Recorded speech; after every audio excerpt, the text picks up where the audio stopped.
Operation సింధూర్ను యావత్ దేశం హర్షిస్తోంది. పాక్ ఉగ్రవాదులకు సరైన సమాధానం చెప్పారంటూ ప్రకాశం జిల్లా వాసులు సంతోషం వ్యక్తం చేస్తున్నారు. భారత సైన్యం ఈ దాడి భారతీయులందరికీ గర్వంగా ఉందని, ప్రధానమంత్రికి సైనికులకు మా మద్దతు తెలుపుతున్నామని చెప్తున్నారు. ఆపరేషన్ సింధూర్కి సంబంధించి జనం ఏమంటున్నారో ఫుల్ డీటెయిల్స్ మా ప్రతినిధి శ్రీనివాస్ అందిస్తారు. పర్యాటకులపై పాకిస్తాన్కి సంబంధించిన ఉగ్రవాదులు దాడి చేసి అమాయకులైనటువంటి 26 మంది పర్యాటకులను దారుణంగా హతమార్చారు. ఈ ఘటనకి పర్యాటకులు ఎవరైతే మృతి చెందారో ఆ మృతులకు నివాళిగా ప్రధాని ఖచ్చితంగా నివాళులు చెప్తామని, దానికి తగిన బదులు తీర్చుకుంటామని కూడా చెప్పడం జరిగింది. ఇందులో భాగంగా పాక్ ఆక్రమిత కాశ్మీర్లో ఉన్నటువంటి ఉగ్ర స్థావరాలపై ఆపరేషన్ సింధూర్ పేరుతో దాడులు నిర్వహించి ఉగ్రవాదులను మట్టుపెట్టే ప్రయత్నం చేయడం జరిగింది. దీనిని ప్రతి భారతీయుడు కూడా హర్షిస్తున్నటువంటి సందర్భం ఉంది. దీనికి సంబంధించి సాధారణ ప్రజలు ఏమనుకుంటున్నారనేది మనం ఒంగోలు రంగారాయుడు చెరువు సమీపంలో ఉన్నాం. ఈ రంగారాయుడు చెరువు పైన వాకర్స్ మనతో పాటు ఉన్నారు. వారిని అడిగి తెలుసుకుందాం. సార్, ఇక్కడ పాక్ ఆక్రమిత కాశ్మీర్లో ఉండేటువంటి ఉగ్రవాద స్థావరాలపై భారత్ ఆపరేషన్ సింధూర్ను ప్రకటించింది. దీనిపైన మీ అభిప్రాయం ఏంటి? ఆక్రమిస్తే మంచి చేశారు. ఒకరికి మనం 10 రూపాయలు సహాయం చేస్తున్నాడు. సహాయం చేసిన తర్వాత వాడు ఏం చేస్తున్నాడో చూడాలి. కనీసం అది ధర్మం.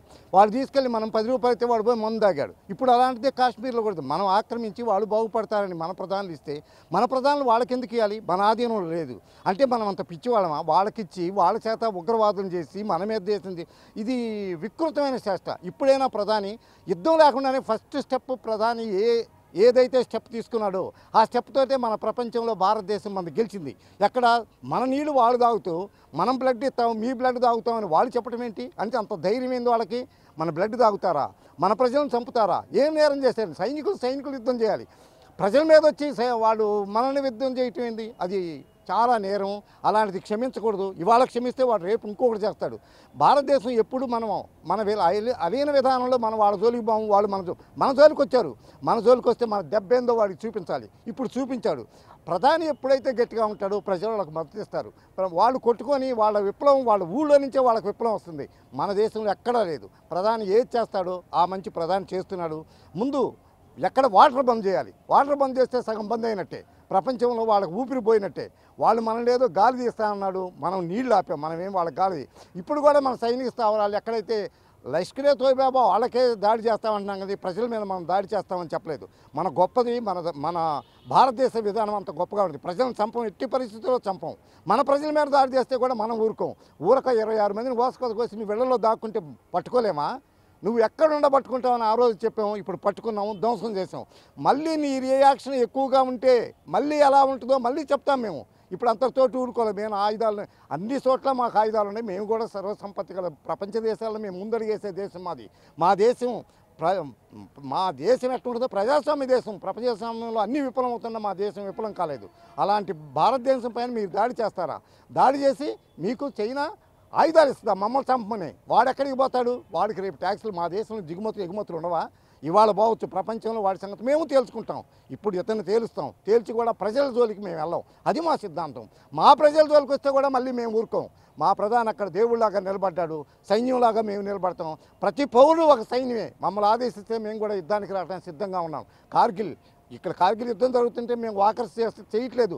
మమ్మల్ని ఆదేశించలేదు. మమ్మల్ని ఆదేశిస్తే మేము కూడా మా చెరువు కట్టకాడికి వచ్చి ప్రజలు చేస్తే సగం 60 ఏళ్ళకి మా ప్రాణాలు పోయాయి. 70 ఏళ్ళు బతికేం చేయాలి? మేము యుద్ధానికి వస్తాం. మేము కూడా మమ్మల్ని తీసుకోండి, మాకు డబ్బులు అక్కర్లేదు.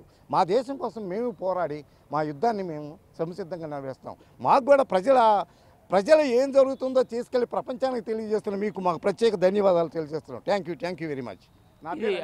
అయితే ఇక్కడ ఉగ్రవాద స్థావరాలపై దాడిని అయితే ప్రతి ఒక్కరు కూడా హర్షించదగ్గ విషయం. ప్రజలపైన సామాన్యులపైన దాడి కాకుండా ఓన్లీ ఉగ్ర స్థావరాలపైన దాడి అనేది భారతదేశం చేసిన గొప్ప విషయంగా కూడా చెప్తూ ఉన్నారు. సార్, ఈ ఆపరేషన్ సింధూర్ అనేది దీన్ని మీరు ఏ విధంగా భావిస్తున్నారు? భారతదేశంలో కాశ్మీర్ అంతర్భాగం. అక్కడ అందాల కాశ్మీర్ చూస్తానికి పర్యాటకుల మీద నికృష్టంగా 26 మంది మీద పొట్టను పెట్టుకున్నారు. అటువంటి ఉగ్రవాద సంస్థలని భారతదేశం చుట్టుపక్కల ఉండే హద్దుల్లో ఎక్కడున్నా కూడా తుదముట్టించాలని దేశం మొత్తం కోరుకుంటుంది. దానిలో భాగంగా ఈరోజు ఉదయం చీకటితోటి 9 ఉగ్రవాద సంస్థల మీద మనోళ్ళు సర్జికల్ దాడి చేశారు. దాన్ని దేశంతో పాటు ఇక్కడ వాకర్స్ మిత్రులందరూ స్వాగతిస్తున్నాము. రాబోయే కాలంలో ఉగ్రవాదాన్ని పూర్తిగా మన భారత ప్రభుత్వం అణచివేయాలని మేము కోరుకుంటా ఉన్నాం. ఇది ఎక్కడైతే దాడి జరిగిందో అది అమాయక ప్రజలపైన కాదు, ఉగ్రవాదులపైనే. ఎవరైతే అమాయకులైనటువంటి పర్యాటకులను ఊచకోతకు వచ్చారో వాళ్ళనైతే వదిలే ప్రసక్తే లేదని ప్రతి ఒక్కరు కూడా చెప్తున్న పరిస్థితి. అదేవిధంగా అమాయక ప్రజలు ఎవరైతే చనిపోయారో వారి ఆత్మలకు శాంతి కలగాలి అంటే తప్పనిసరిగా ఉగ్రవాదులు ఎవరైతే ఉన్నారో వారిని ఏరివేయాల్సిన అవసరం ఉందని కూడా చెప్తున్నారు. ఉగ్రవాద స్థావరాలపై చేసినటువంటి దాడిని ప్రతి ఒక్కరు కూడా ప్రస్తుతిస్తున్నారు.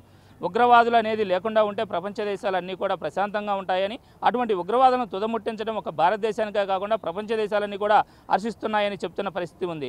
వీడియో జర్నలిస్ట్ సంటితో శ్రీనివాస్, బిగ్ టీవీ.